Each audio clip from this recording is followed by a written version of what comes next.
Deni la taifa ni deni lile linalohusisha deni la serikali pamoja na deni la sekta binafsi, yote ndani pamoja na nje. Kwamba kama kuna mfanyabiashara amekopa kwenye taasisi za kifedha, ameongeza mtaji, amewekeza, linapoandikishwa linakuwepo kwenye deni la taifa.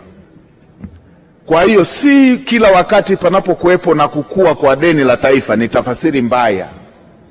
Si kila wakati kwamba ni tafasiri mbaya, kwa sababu kwa utaratibu wa uendeshaji wa uchumi, kama mtakuwa na makampuni ambayo hayana mitaji, yanaendesha utaratibu wa kibiashara kwa utaratibu hizi zisizo rasmi, si jambo la kujivunia.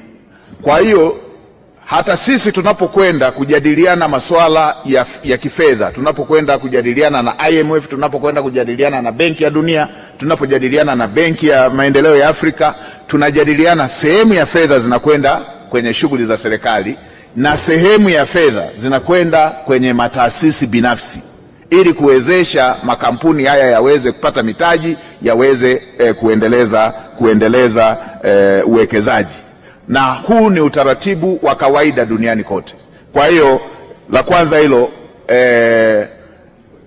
wananchi hawapaswi kushtuka hii na habari ya deni la taifa, deni la taifa, deni la taifa, deni la taifa, kwa sababu sehemu kubwa inaenda kwenye upande wa makampuni binafsi, na wala si serikali inayowajibika kulipa, na wala si serikali inayoweka garantii. Wanakopa kwa utaratibu binafsi na wanalipa kwa utaratibu binafsi.